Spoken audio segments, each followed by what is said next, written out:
Hey guys, Nicole here, and welcome back to another Troubleshooting Tuesday.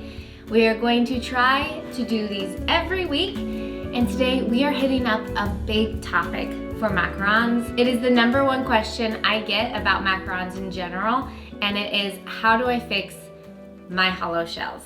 I bet you knew what was coming there.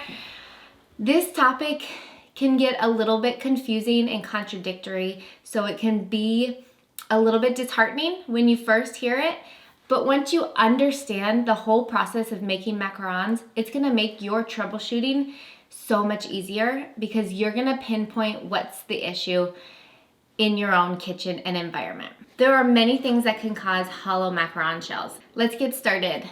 On our first issue that it could be is our oven, right? I try to put most of the blame on the oven, and I usually say it can account for 90% of our problems, for baking, that is. So hollow shells can be caused by either too hot of an oven or too low of an oven temperature. So number one tip here is to get 1 or 2 oven thermometers for inside your oven, so you can keep track of what your internal oven temperature really is. A lot of the times, our home ovens deceive us. We set it to a certain temperature and it will spike up in temperature, or sometimes we put in a tray and it doesn't keep heat and it will dip really low. If our oven temperature is too hot, our macarons cook too quickly, and they either set before they have time to fill up the shell, or you get these huge protruding feet, and those feet take away from the inside of your macarons. So the filling is out, ruffled out of your shell, and you're going to get a hollow shell. If our internal oven temperature is too low, then either one, we end up with underbaked shells, and that makes it so the insides fall a little bit because they didn't have their structure before you took them out of the oven, and so the filling falls down after you take them out of the oven. Or the second reason, if you have a low internal oven temperature, is that it's just baking so slowly it doesn't fill your shells. So if you think that your oven is the issue with your hollow macaron shells, I suggest doing another batch and checking the internal oven temperature and see where you're at. If your internal oven temperature is higher than 315 Fahrenheit, then I suggest trying to go down in increments of 5 degrees each bake to see how that can improve your shells. Or if your internal oven temperature reads lower than 290 Fahrenheit, then I would suggest going up in increments of 5 degrees Fahrenheit and play around with your oven temp in that way to see if you can reach those full shells. And then moving on, if you don't think that the oven is your issue, then you either have to work on your meringue or your batter consistency. So under whipping or over whipping your meringue can cause hollow shells because in turn that will make your batter unstable. If you are under whipping your meringue, you're not developing enough structure into that meringue, and then once you add in your almond flour and confectioner sugar, your batter's likely to start spreading really quickly, which is going to cause very fragile hollow macarons. So make sure you whip your meringue more. But also on the other side of things, if you are over whipping your meringue to where it's almost dry looking and very clumpy, like I like a nice clump of my meringue, don't get me wrong, but if it's starting to look dry and clumpy together, that's a good sign that you're over whipping your meringue. Some ways to prevent this is obviously a shorter amount of time to whip your meringue, or if you don't already, I really suggest using egg white powder.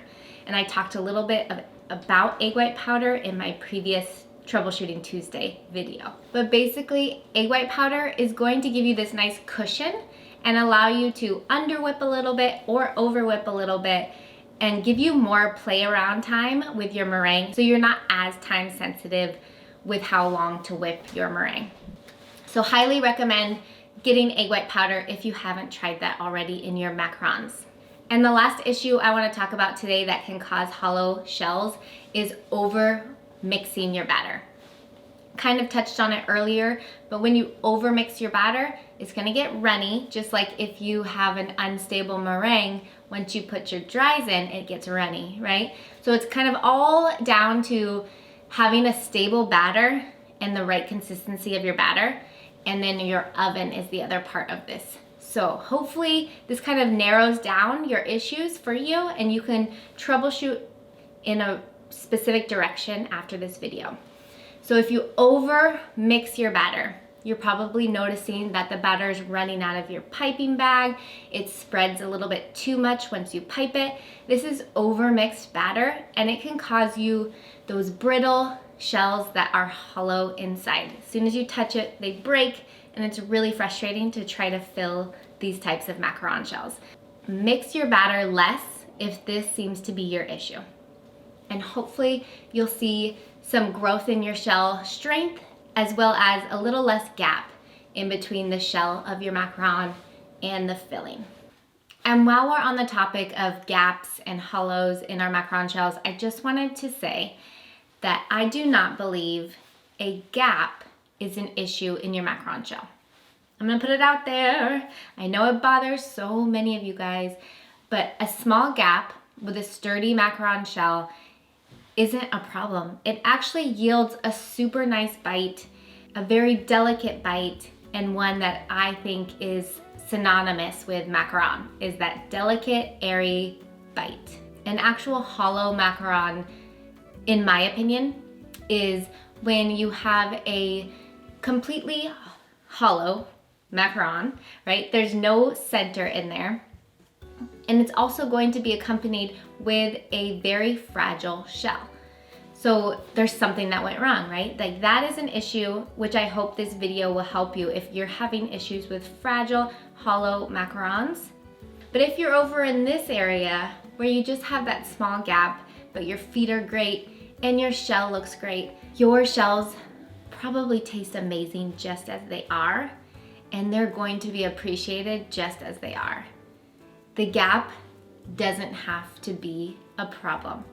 And I know we've been ingrained for some reason to have no gaps in our macaron shells, but the air pockets are what make it a macaron.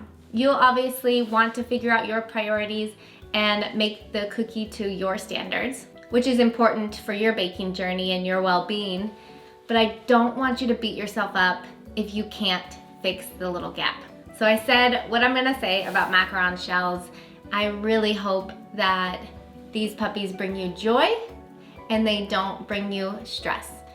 Please comment below if you have more specific questions about your hollows.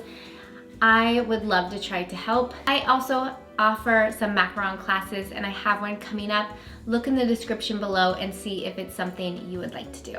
Thank you guys so much for watching, and I'll see you next week on Troubleshooting Tuesday.